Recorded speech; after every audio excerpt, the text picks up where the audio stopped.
You're watching the Norfolk Southern Sherwood subdivision. I'm Harold. Thanks for watching. Today we're going to talk about inland ports and intermodal terminals. So what do you think this is?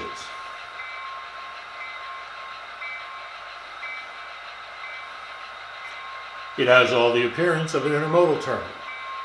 We have chassis set out for the unloading. We have an unloading crane. We have the train arriving with its cargo of containers. So clearly this is something that would be an intermodal terminal.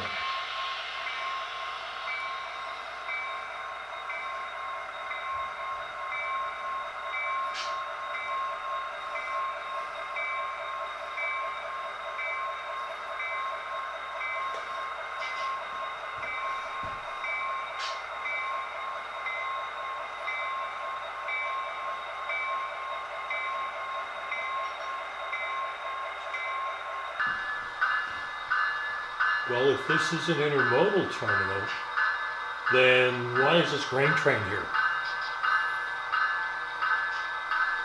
Can't be unloaded by the facilities that we have. Did it just get lost? Actually, this illustrates the difference between a regular intermodal terminal and an inland port. And today we're going to talk about inland ports and show some of their operations. So please stay tuned.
What you see here is the Sherwood Inland Port. By appearance, it's just an intermodal facility. An inland port is a port facility not located at the seacoast.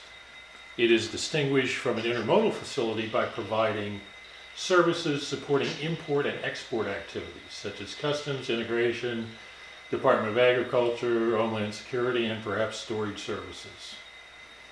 And this is done for imported and exported goods of all types, including those in containers and bulk shipments of grain, for example.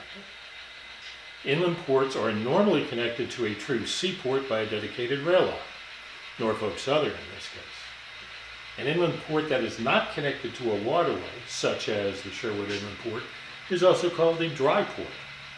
In the United States, at present, there are 9 dry ports.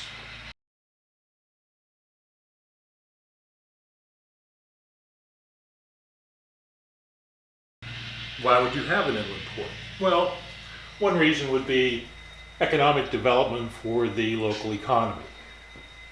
The second, and possibly more important reason, is to relieve congestion at the seaport. Give you an example. A large container ship can carry 21,000 what are called TEUs. The TU means 20-foot equivalent unit. It's a 20-foot container. Normally they carry 40-foot containers, so the 40-foot container would be 2 20-foot equivalent units. This is how they measure the capacity of seagoing vessels.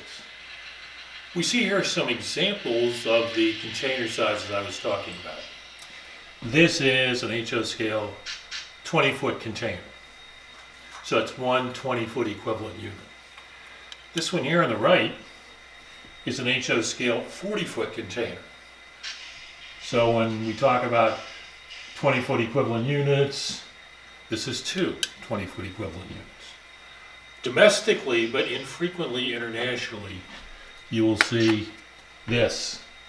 It's a 53-foot container that's normally only used for domestic transport. Therefore, for the most part, when we're talking about international trade, we're talking about containers of this size. So, if it can carry 21,000 TEUs, that means there are about 10,500 40-foot containers. To unload them all to trucks at a seaport would require 10,500 trucks. Can you imagine the congestion that this would cause at the seaport? So instead, the operation of an inland port consists of containers or other commodities arriving at the seaport, being loaded, as we see this example, onto a train and brought to the inland port where all the customs, immigration, and other homeland securities are taking place. The grain that you see here is most likely for export, so it has come here to receive its customs and other clearances in order to be taken to the seaport and unloaded for export. In a moment, we'll see some examples of operations at an inland port. Our first example of intermodal operations is what we saw in the opening. This intermodal train has been loaded at the seaport with the containers that you see. They've been brought to our inland port for unloading and also for customs inspection. The containers will be unloaded onto these chassis that you see set out, and they will be taken away by truck. The unloading having been completed for our intermodal train, it is ready to return to the seaport for a new load of containers, which we'll then bring back here, and the same process will occur again. Can't depart because of our grain train that is now arriving.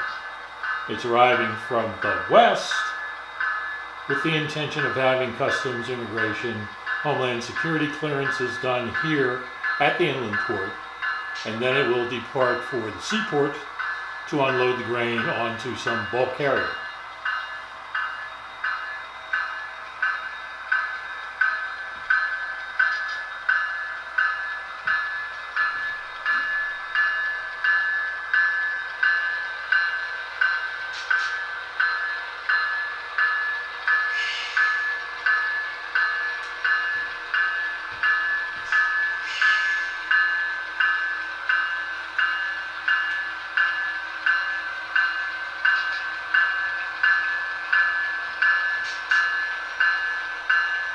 So our grain train stops, the obnoxious bell is turned off, and we wait for the departure of our intermodal train. We do not have a turnaround capability here in Sherwood, so we're bringing in another locomotive to take the cars back to the seaport.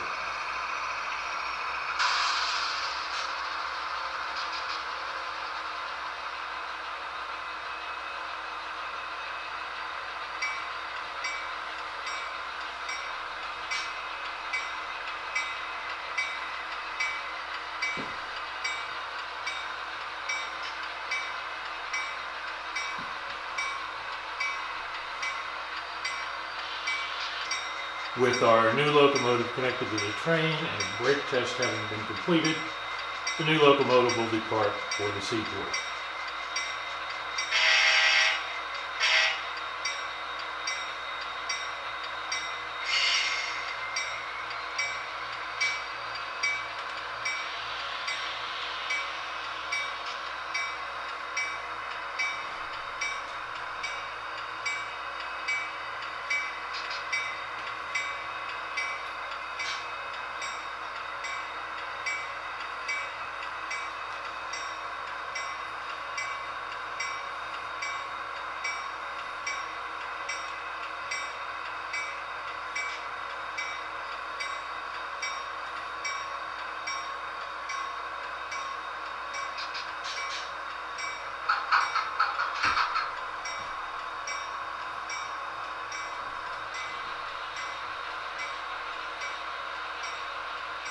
And when it's cleared, our grain train will also depart for the seaport.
An inland port is a busy place, so these sorts of activities will go on throughout the day.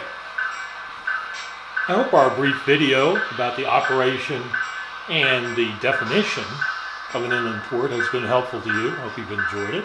If you want to see more operations videos, or perhaps our layout construction videos, or how-to videos, please consider subscribing to this channel, and you can find all those videos in playlists on our channel. We thank you again for watching the Norfolk Southern Sherwood Subdivision.